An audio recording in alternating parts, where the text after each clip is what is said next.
Okay, so hello everyone. My name is John Levy.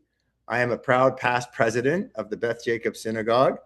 It's hard for me to believe, but I think the time frame was 2005 to 2010. It seemed like a much longer time period than just the 5 years. And I guess that was somewhere around 21 years ago. It's hard to believe where the time has flown, but I'm delighted to participate in this event and look back at some amazing years at the Beth Jacob. Now, John, you're in a very unique position to do so because you're a third generation president. Your grandfather Reuben was president, and then your father was president Cecil was president in 1957. Am I right?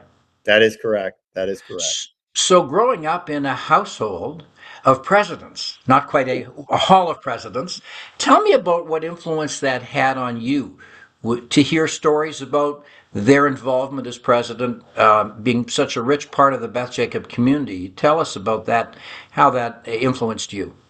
Well, it's really interesting because the shul was always a huge influence, and obviously family, was so important growing up. And in fact, my grandfather Ruby lived right next door to us, so on Mayfair in Hamilton. So it really was one big family, and quite honestly, I mean, when Dad was president, I was just a little pisher. I was like 57. I was like 3 or 4 years old. So that in itself really didn't register in my mind that my dad was the president or my grandfather was the president. It was just this overall, the whole family was involved with the shul. My mom, my dad, my grandparents, their friends.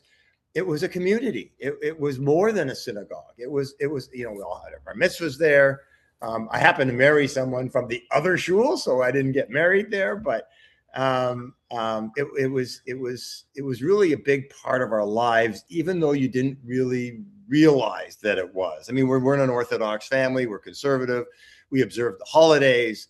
It was always a treat to run back and forth, and all my cousins were at my grandparents all the time for the holidays. So it really was, in essence, just the whole family being involved and part of the community, and the community involved Beth Jacob. In terms of me becoming president, I don't know if this is an expression that really you should use, but my grandfather and my dad would probably be rolling in their graves if they thought that I ended up being president. I can't believe I ended up being president of the synagogue. Like, there was never any big intention that that's where I was driven, or walking in the shul and seeing the picture of my grandfather and my dad and saying, oh, I got to get my picture up there. That didn't happen. That wasn't why it happened for me. And, but that's even more amazing, because the reason it happened was because I got sort of struck with something, and we were in a point in time, and we can probably talk about it, with the shul, where some people had to step up. And I know you've already interviewed Wendy, and it was a combination of Wendy and I that sort of stepped forward and said, we got to do something here. So it wasn't them, it was the situation, but I'm sure it was a lot of the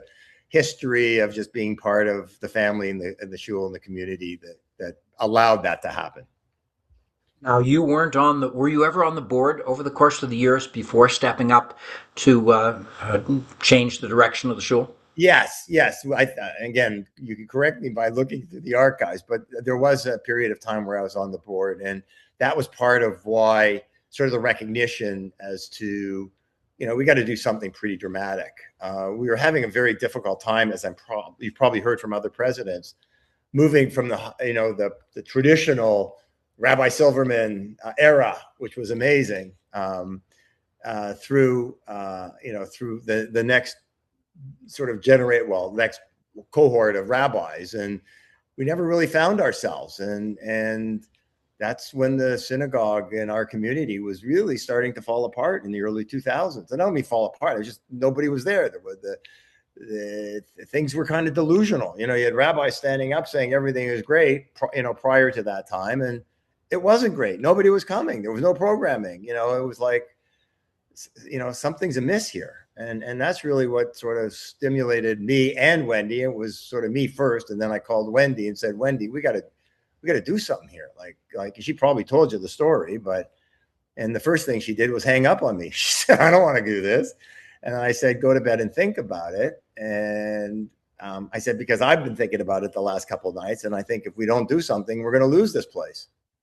And then she phoned me back and said, let's go. And that's when the whole sort of Wendy John sort of co-presidency took shape. Now, at the point in time you're talking about, after Rabbi Silverman, we had Rabbi Carlin, we Right. had Rabbi Biller, and Right. then Rabbi Biller left. So this was at a time, would I be right, John, when we did not have a rabbi? Yeah. And then one of our first tasks was, well, honestly, my first task was coming in and making sure everybody understood that there wasn't a future for us with Rabbi Biller. We needed a new rabbi. So my first task was, I don't know how to say this, but I had to fire the rabbi, right? That was a tough job. And it was kind of, it was kind of like, look, it's not working for you. It's not working for us. It's time for you to move on. And it did, and he did. And then we had to go find a rabbi. So now Wendy and I are off to New York, to the rabbinical, whatever it is, interviewing rabbis. And that's when, we got touched and got, found Rabbi Dan, which really was part of the whole Renaissance at the time. And the start of, the rebirth to some extent, and our ability to extend the future of the shul for a period of years. So yeah, that was how it all started. So let me drill down on that, because Wendy told the story about your recruiting her, but I want to drill down on you. Okay. You had to take the decision, and I did not know this, that you were involved in, or at least made the decision in relation to Rabbi Biller. What was it about Beth Jacob that prompted you to say, look, notwithstanding I have two generations of presidents before me, I haven't had that responsibility, I wasn't looking to do it. What was it about the synagogue that prompted you to say, I have to act? Well, I think what it was is just that it was just like it's a generational thing, right? I mean, and truthfully, we're in the same position today, Jeff. You need leadership. You need somebody to stand up and say, look, this is what this is all about. This is what we got to create. What does the community need? Like, it's not like when I was a kid and, we were filling the sanctuary and our Hebrew school had, 30 kids in it. I was a terrible Hebrew school student, by the way, terrible. But that's a whole other story. But you could just see it. It was just dissipating. I mean, there were nobody, very few people were attending. There was very little programming. Sure, we showed up for the high holidays, but that was it. And you got this, at that point, big building, sucking a lot of money out of our community, because it takes a lot of money to operate that building. And it wasn't didn't seem to be fulfilling the needs of the community. So, and the board, with all due respect, and I never want to criticize people, but the board was the board wasn't affecting any change. And so, it sort of hit me one night. Actually, I went to bed one night and I actually didn't have a dream or anything, but it was kind of like, if I don't speak up, we're going to lose this place.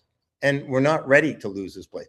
Years later, we have sold it. But back then, it was not the right time for that to happen. So I said, I got to do something. And I did. I phoned Wendy and I said, Wendy, look, I can't do this on my own. I don't have the whole sensibility of the religious koyach that you have. You know what I mean? Like, I've got the strength to try to rebuild this from a business standpoint, but I don't have the wherewithal or the knowledge or that you have in terms of what is important from a conservative Jewish organization. And I need your help. And as I said before, she said no first. Then she called me back the next day and said, let's go.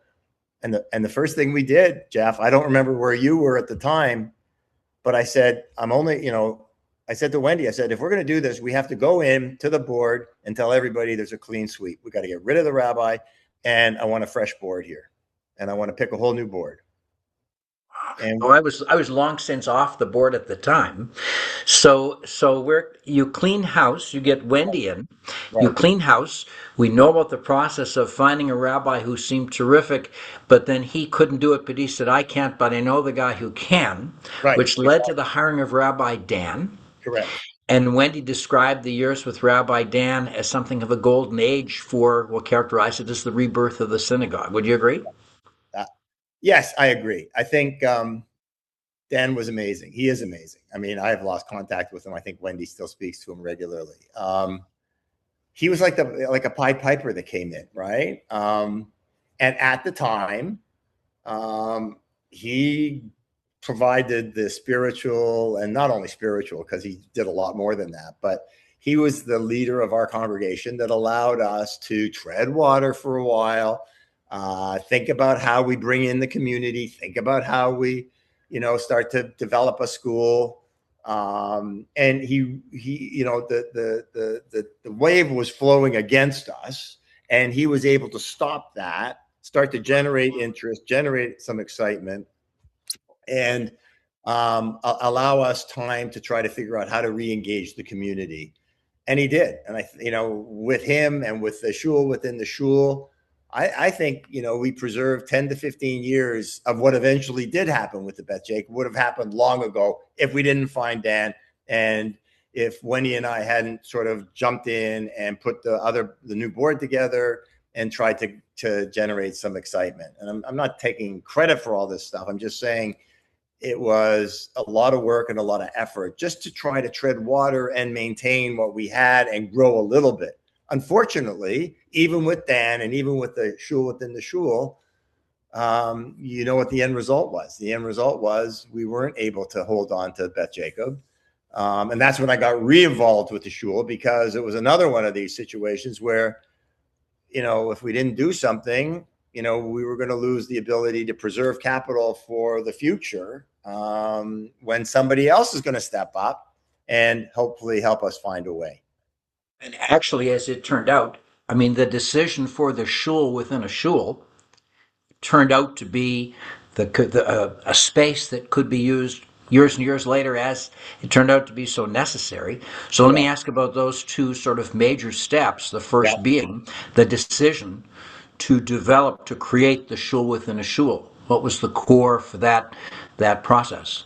Again, it was pretty easy. I mean, easy in the terms of what we had to do. We had this, look, we both know how amazing our synagogue was, but it was empty all the time. Like even in the high holidays, we had difficulty filling it. And on day 2 of high holidays, it was really difficult, right? So, and we didn't really have a warm sort of little sort of sanctuary to handle the day-to-day services, Shabbat services. 99% of what the synagogue from a religious standpoint was being used for. So we just sort of thought that maybe we could rearrange and try to take some of the space upstairs and create a new little chapel. Because the chapel that we had downstairs was actually, I think, turned into a library before then or something like that. Museum. It was the Phil Rosenstein, Right. the museum. Correct. So can't remember exactly what the timing was, but again, the whole thinking was maybe we can, stimulate some excitement and some interest. The problem is to do that sort of thing takes, capital and money. And so fortunately there are families, and our family was one of them that was, and the whole synagogue got behind it, the whole congregation. And, we found an architect and we built, and I remember just this whole concept of the shul within the shul was so perfect. Right. And today I don't go a lot, and I know it's a lot different, and we're not walking through our place to get into it. I guess we are. It's a sort of the side door, the back door, but it's a beautiful room, and we built it with Jerusalem stone. I remember it was so much money to bring this stuff in, but it just worked. And it worked as a social place. It worked as a religious place. You could set the chairs up. We did Hanukkah events in there. The kids came in. It was just, it helped us preserve the tie, the conservative Jewish community tied to the Beth Jacob for a number of years. And unfortunately, it didn't stimulate huge growth that allowed us to continue to build and a lot of that isn't just us. A lot of that was a lot of Jewish community in Hamilton was leaving. None of my 4 kids are here, so it's now I think there's a resurgence. I think families are starting to come back to Hamilton. Hamilton's finally waking up, and there will be Jewish communities here. A resurgence, I think, happening, and that's something that we got to address because, we have to have, it's our responsibility to, when a Jewish family comes to Hamilton, and if they happen not to want to go to the Addis because they're not Orthodox, we have to have something for them. And I'm not sure we have that right now. So, well, number one, the shul within a shul continues to be terrifically functional space. Like correct. it's a great fit. But Yeah. that brings us to the next major step. I'll characterize it as survival to Beth Jacob, which is the selling of the building and the leasing back the shul within a shul. Correct. You were part of that Yeah, process too. that's when I came back in, and it was kind of like, guys, we got to do something. I mean, this property's worth a lot of money. We're sort of kidding ourselves that we're going to be able to make this the new Beth Jacob, whatever that might be, ain't going to be the old Beth Jacob, even with the shul within the shul. It worked, but it's not working enough. It's the same core 20, 25 people, 30 people maybe using the shul within the shul. And again, this is hard for me because it was, A, it's the Beth Jacob. B, it was the thing we built, and it's a beautiful room. It's an amazing room, right? It just, I don't know how to say it. It just, you walk in there and you just feel so comfortable. There's so many ties, but the reality was, the air conditioning needs tens of thousands of dollars. The sanctuary is just a big open space with hot air going out and air conditioning impossible. And the building was worth millions and millions of dollars. And if we don't do something, for the next 10 or 15 years until we figure out what the Beth Jacob really will be, or what the Jewish community in Hamilton will be, half that capital is going to be gone. And, Jeff, you and I both know that the families that were supporting the Beth Jacob over the years are dissipating, and they're gone, or they're dying, right? So unless there's fresh blood coming in, unless there's, fresh leadership showing up, it's not us old farts that are going to be able to figure this out. It's got to be for the next generation. So our responsibility is to preserve the capital. So when the next generation does figure it out, hopefully they're going to have millions of dollars in their resource in the kitty for them to try to start afresh and start again. So that was the whole theory and it was hard. I mean, we're selling, you think I had nightmares about me being president. Well, how about now I'm president and I'm selling the shul? Like, now what's Ruby going to say to me, or my dad? Right? My dad would say, you got to do what you got to do. Ruby would have whacked me. He would have whacked me for sure. So, but we had to do it. There was just no question. And it was hard because there were people on the board that thought we shouldn't do it. And then, thank goodness, Lauren shows up and Ted Lack shows up, and we're all very helpful in the process. And, but it was a very difficult task, and we had to make sure we were getting full value for it, and find the right buyer, because that's a sensitive issue too. But we did. If I had a dream scenario, it's sell the building and lease back the shul within a shul. That was my dream scenario, Yeah. and it came to pass. So now, John, in the time we have remaining, let's look ahead. There are challenges to organized religion everywhere. There are challenges to conservative Judaism here Sure. and elsewhere. To speak to those who will be in a position of leadership for the shul in the future, what would be your message to them? Again, as hard as it is to say, I think you just have to, like, I look back to what worked in the past, Jeff. And the Beth Jacob served for all these years, and there has to be a conservative option in this. I've always said, when people come to the city, it's up to us. It's our responsibility to give them what they potentially might want. They might want an Orthodox view. They might want a conservative lifestyle, or they might want a reform lifestyle, or they might want a combination, because those things just don't fit into neat packages anymore. The Orthodox does, because Rabbi Green and Dove, they've managed to, and good for them to be able to, keep Judaism alive, at least Orthodox Judaism. But it's not just about that, because that's only part of the community. And the rest of the community, I think, is being left behind. So I think it's not about reforming what the Beth Jacob is. I think it's how does Beth Jacob fit into whatever needs to be formed in the future. And what I look back at when I was a kid, and I think really worked, was the whole JCC, the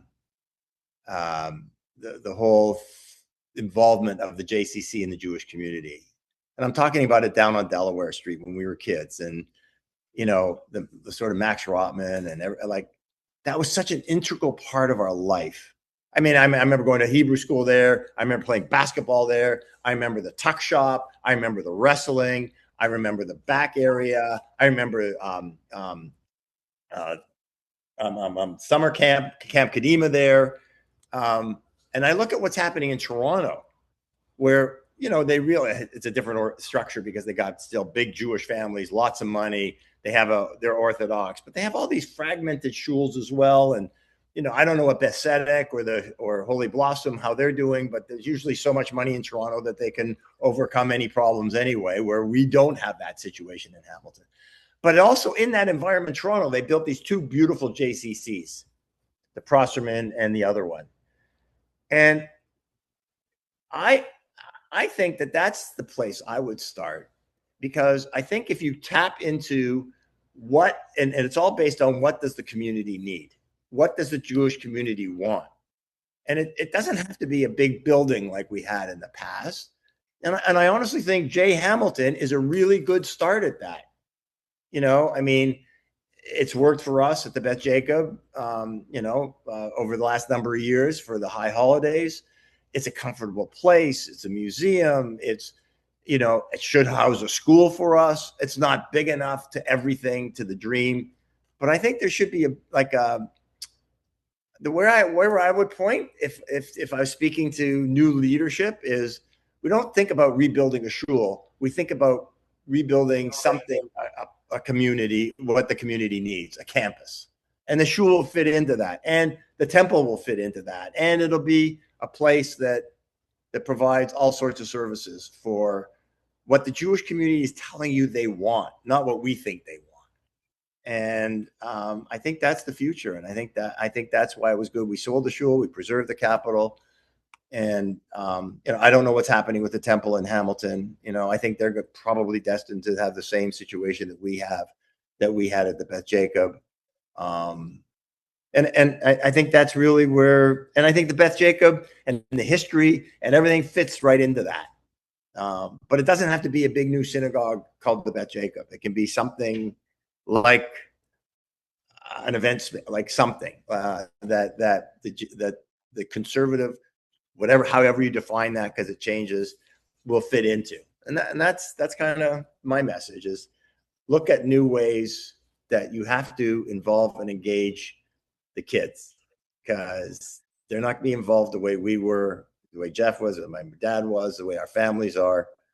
But you've got to maintain that tie, and they've got to be some ability to continue to make our kids be proud Jews, especially these days where we're getting hammered worse than even when I was at Westdale being called Jew boy.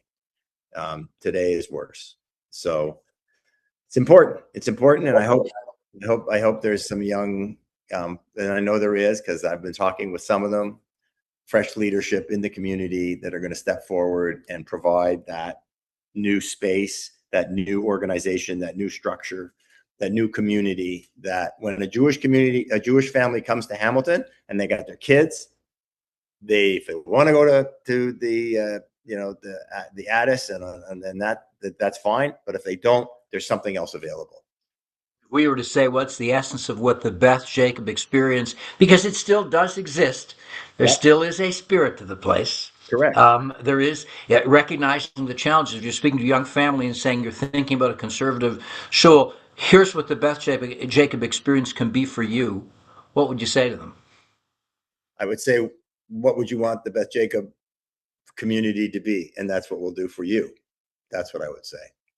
And I would say the fact that that we're open, that that it's all about, first and foremost, it's about the Jewish community and it's about the family. And we need you, that family, to help us recreate what that should be. You tell me. I'm not going to tell you. You tell me what do you want? What do you need? How can I facilitate that? And then we build it together. And I think that that's the essence of it, honestly. And it's changing. And I think that's universally changing.